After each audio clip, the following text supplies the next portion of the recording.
Today's video does contain subject matter that some viewers may find disturbing, and as such, viewer discretion is advised. And if you have a story you'd like to send my way, just go to astheravendreams.com and click the big old button to do so. And of course, thank you.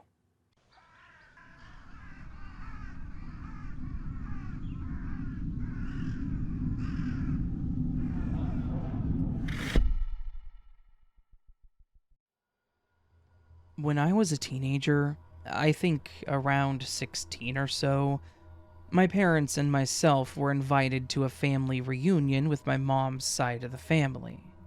My mom was from a few states away from where I grew up, and I had never met most of her side of the family, so I thought it would be really cool to go and get to know the people that she grew up with, and meet the people that I was related to and didn't know.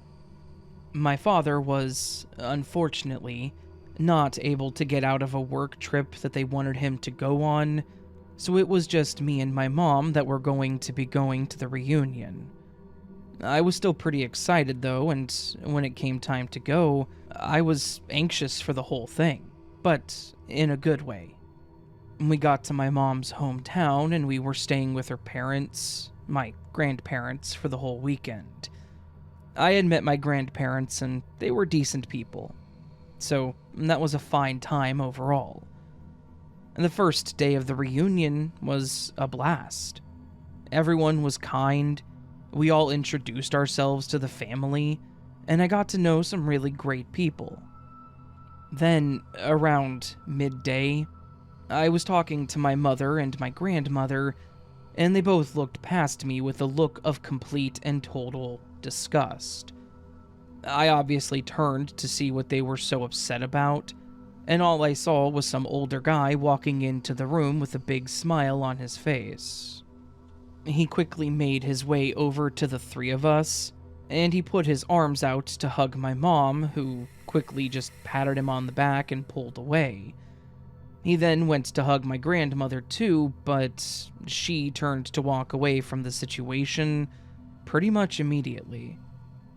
After getting the cold shoulder from my grandma, he seemed to get the hint, and he turned to walk away from us and go mingle with the rest of everyone else.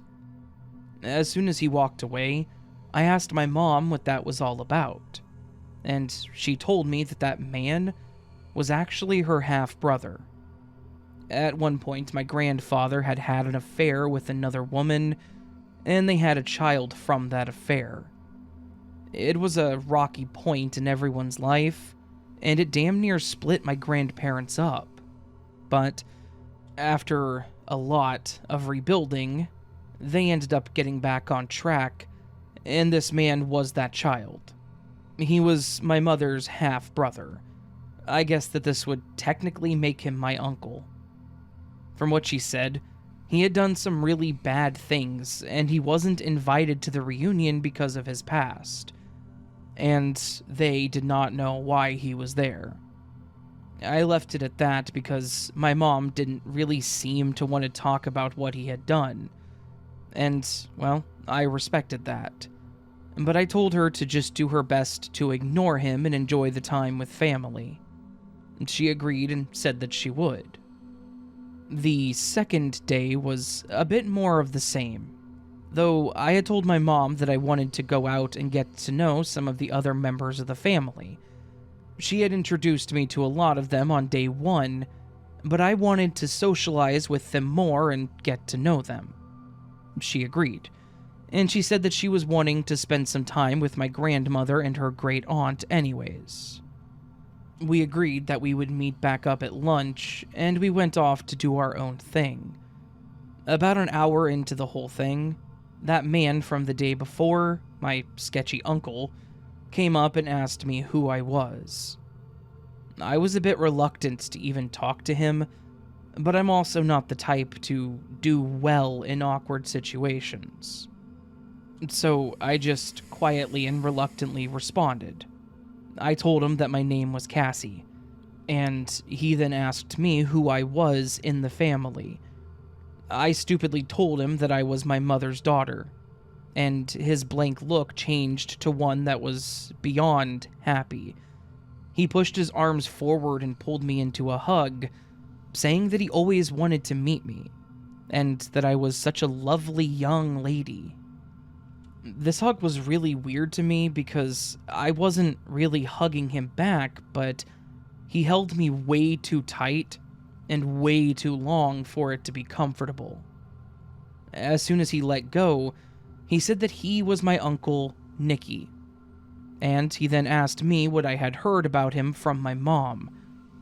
I told him that I hadn't heard much about him at all, and he almost seemed relieved. He then told me that he wanted to get to know me better, and that we should get together at some point so that he could be a part of my life. I just kind of smiled and laughed while nodding. He started telling me all about himself, saying that he didn't have much going on at the time, that he had made mistakes and that he doesn't have any kids, and that he had regretted that fact. He then made a comment about how he was single, like really emphasizing it, almost to a creepy degree. He then asked me if I had a boyfriend. I said that I did back home. And then he started asking me if I was a virgin, and that was where I decided the conversation was over. I told him that I needed to go because I wasn't comfortable talking about it, and he started laughing, saying that meant that I wasn't. He then started asking me how many guys I had been with, what my favorite thing to do in bed was, and things like that. I pushed myself away from him, saying that I did not want to talk to him anymore. As I started walking away, he reached down and grabbed my wrist tightly, saying that I didn't have a choice in talking to him, and that he and I were going to get to know each other better. I pulled as hard as I could to get away from him, but he had an incredibly tight grip on me, and he was just sitting there laughing at the fact that I could not get away. At this point, I started screaming to let me go, just trying to get the attention of anybody else there. Then, as people started seeing what was going on, they all started approaching, and he pulled me closer, and he seriously whispered in my ear, "If I catch you alone, you'll regret it." And then he shoved me away and started walking away from me and leaving the park.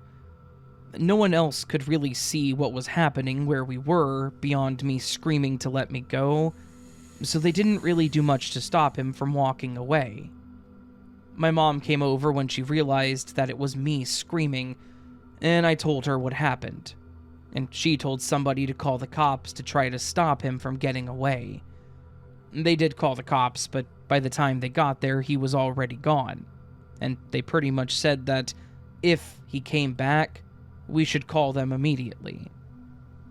Obviously, I was freaked out because that was very creepy, and it was pretty clear that this guy was a predator. It was then that my mom started explaining more about my uncle and why they were surprised he was there. Apparently, my uncle Nicky had spent a number of years in prison, and they thought that he was still locked up. The reason he spent those years in prison was because he had actually assaulted my grandmother. He had broken into the house when she was home, and my grandfather was at work and my mother was at school. This was back when she was still a teenager. He then assaulted my grandmother physically, and when he was caught, he claimed he did it because my grandmother had taken his father away from him. If I had known this at the time, I would not have engaged in conversation with him. I would have made sure to avoid him at all costs. Unfortunately, with how he acted towards me, it was pretty clear that his behavior was not changed by prison, that he was still the monster that he was back then. Thankfully, this was the only time that I ever saw him, and he didn't come back to the reunion. My guess was because he knew he would probably get arrested. And this was obviously also pretty traumatic for my grandmother as well, and she didn't really want to be involved in the reunion anymore. This was pretty terrifying for all of us, to be honest. I'm glad it just ended with him being a creep towards me, and that he didn't cause any harm to anyone else while he was there.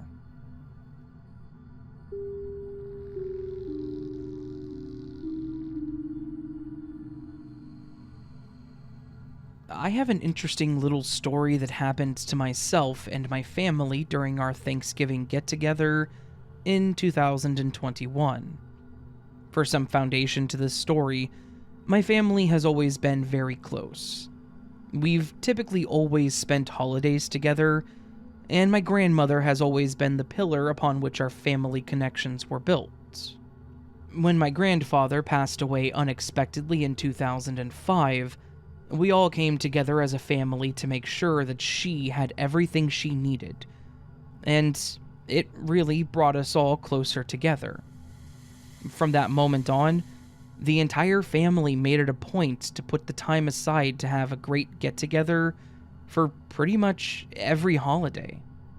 Easter, 4th of July, Christmas, and, of course, Thanksgiving.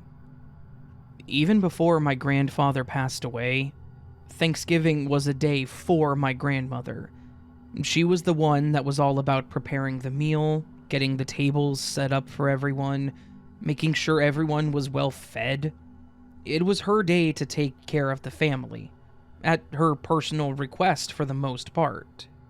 None of us ever expected her to do anything, and we always tried to intervene to get her to take it easy, but she was the type to shush us and tell her to let her, in her words, do the work to prove she was still useful.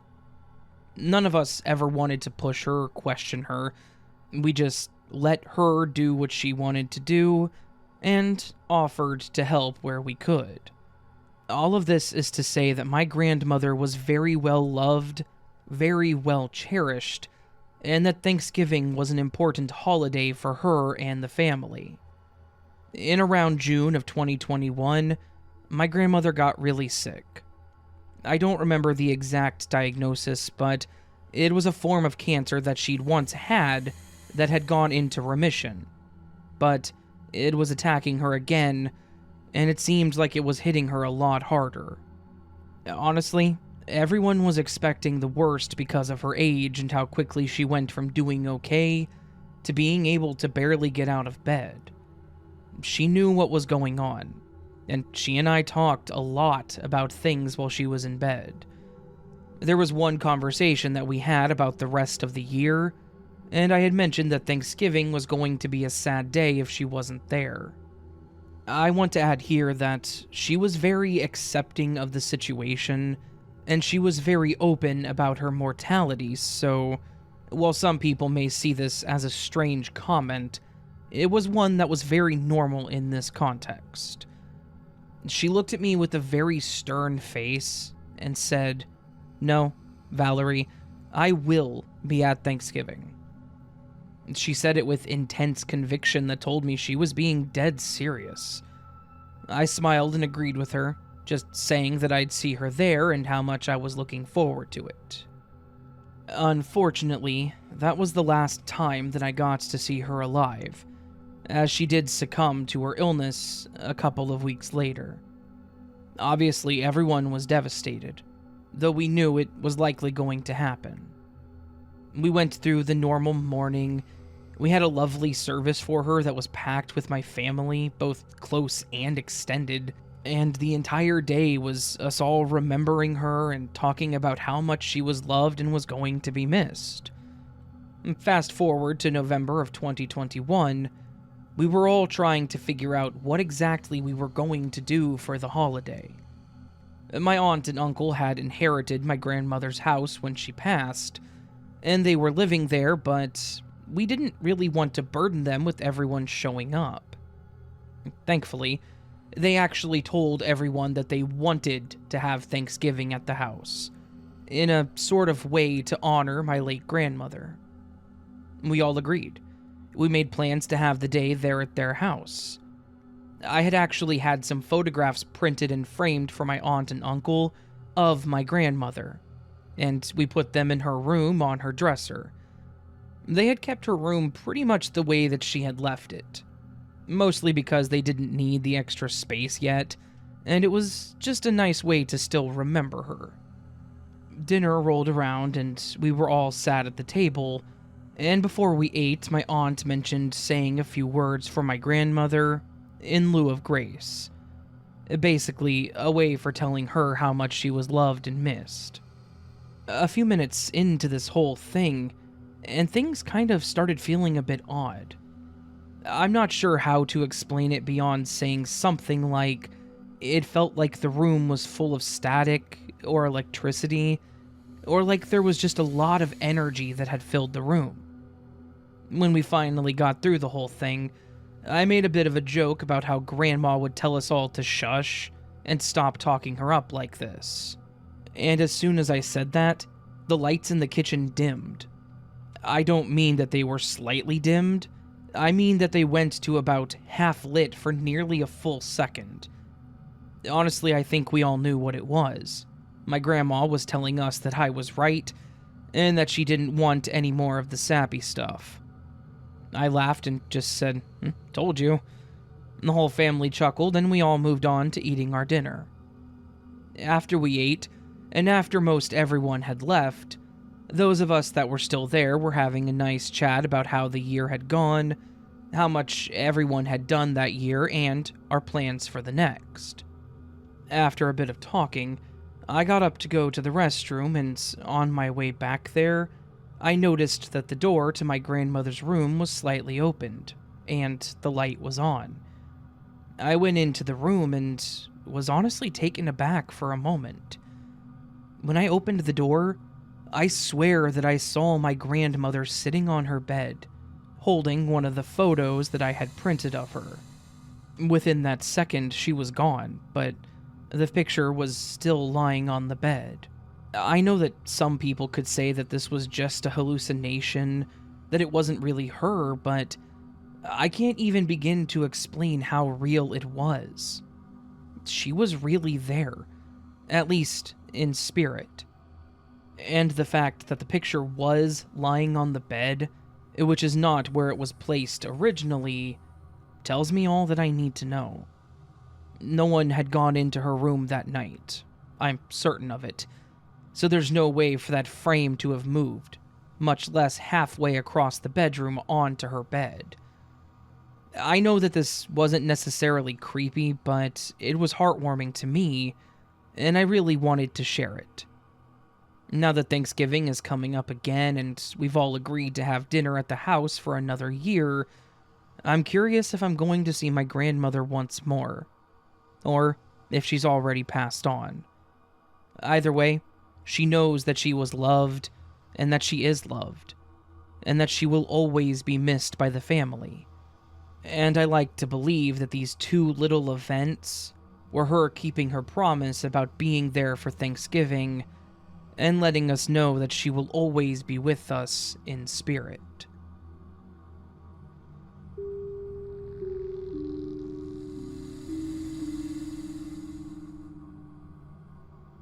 I have a creepy story that happened way back when I was like 11, back in the mid to late 80s.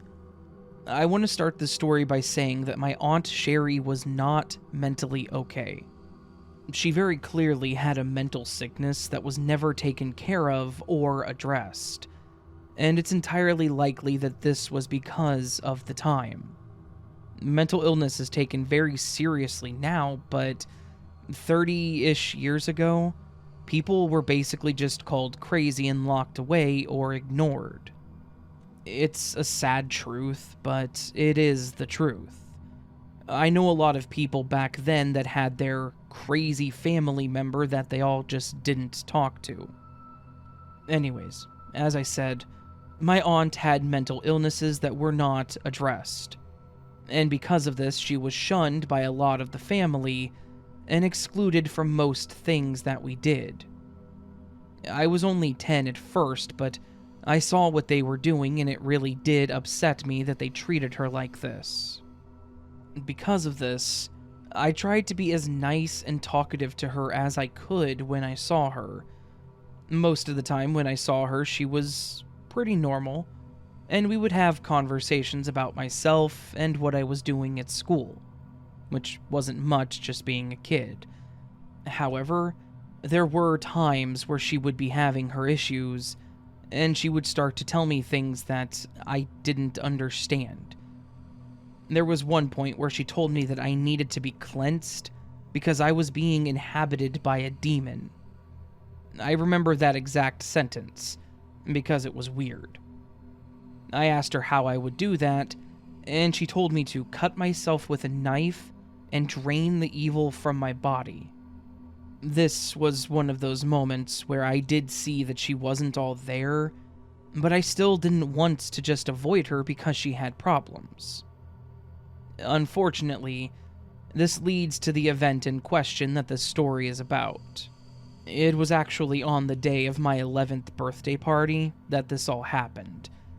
My actual birthday was in the middle of the week, so my parents had given me my gifts during the week. They then told me that we could have a small get-together with some family on that Saturday.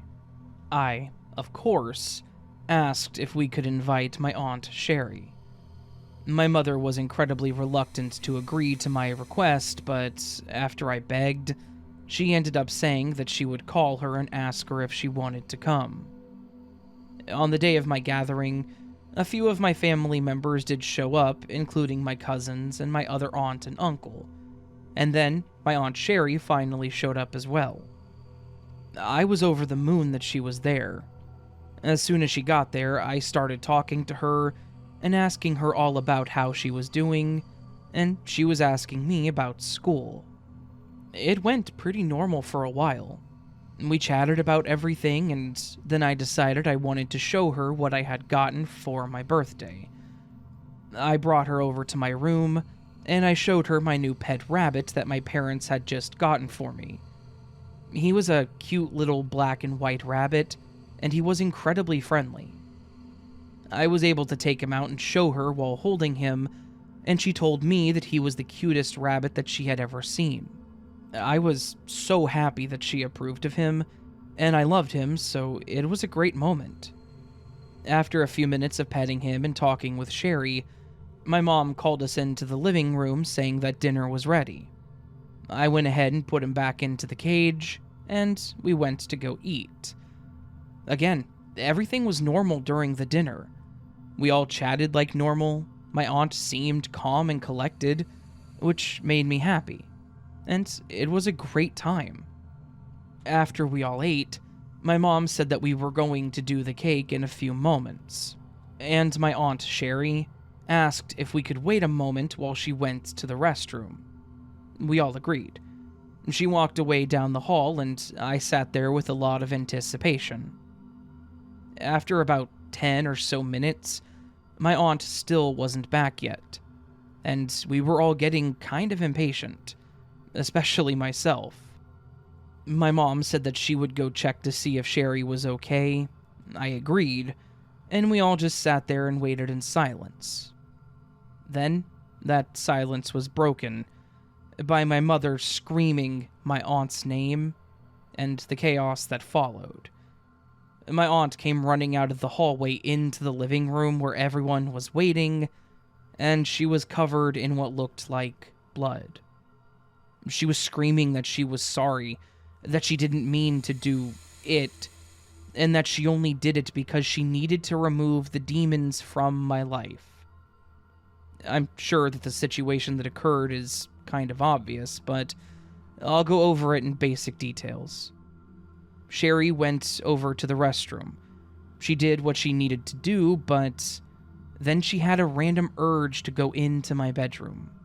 When she did, she said that she was told by a higher power that the rabbit needed to die because he was a demon, and he was going to kill me. Not going into further detail beyond that or what she actually did, but she did kill my new pet rabbit, and my mom walked in on it. After she was trying to explain herself, my dad threw her out of the house and screamed at her to leave and to never come back. I was traumatized by this whole event, and obviously my little family get-together for my birthday was over. I wasn't allowed or able to go back into my room for over a week until my parents got the whole room cleaned up and got the cage removed. Thankfully, I didn't see the scene that was left because it probably would have killed me. I wish that this story had some kind of happy ending or a silver lining, or that I could say that this was a breaking point for my Aunt Sherry to get help, but it wasn't. I was very much traumatized by this whole thing, and it made me change my mind about my aunt. I wanted to be friends with her, but I couldn't after this. She tried to come over to the house to apologize to me once more, but I wanted nothing to do with her. And my dad told her that if she ever came back, he would have her arrested. That day was actually the last time that I ever saw her. I think this whole situation was the final escalation of her mental problems, because about a month after this, she actually ended her own life. There wasn't a note or anything. She had just taken her own life, and that was it. As I mentioned in the beginning, I hate that all of this happened. My aunt had problems that were never addressed or diagnosed, and it caused trauma for myself and my family, and ultimately led to her death. Like I mentioned, mental issues were a lot more taboo just 30 years ago. They weren't always addressed, and people with the issues were sometimes exiled. That's pretty much what happened here. I hope that Sherry did find peace after she left this life. And I wish that I could tell her that I do forgive her, and that I know it wasn't her doing. It was the mental issues, the disease that controlled her mind. I know that she loved me. I know that she cared about me, and I'm honestly sorry that I couldn't have done anything else for her.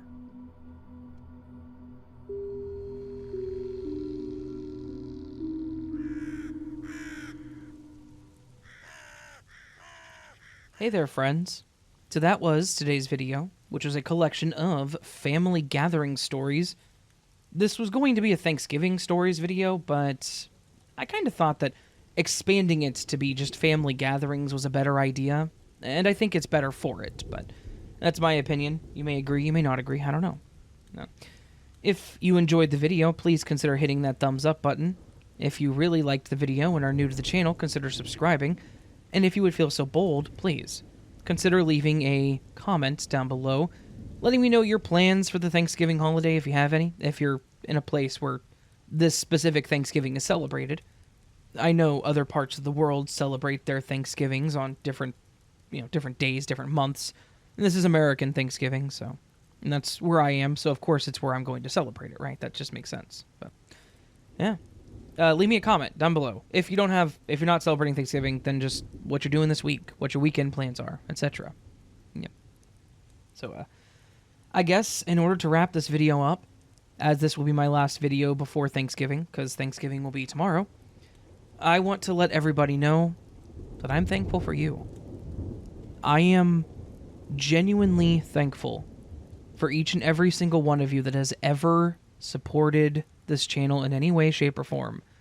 Whether that means you watched this video for 35 seconds, or maybe you've been watching my videos for 3 years now, because we're coming up on the 3-year anniversary of the channel, so whether it's been a minute or 3 years, I'm thankful for you. I do this because I love it. I do this because I enjoy it. And the fact that people come in here and tell me that they enjoy my work, that my videos help them get through the day sometimes, it means the world to me. Every single time somebody comes in here and says something about how they listen to my videos to get through the day at the office, or just to do, their tasks, their chores or whatever, it means more to me than I can ever explain. Because that's where I was. That's the person I was. I listened to Joel and Southern Canny and Swamp Dweller and all them. I listened to them when I worked at the office because I needed it to get through my day.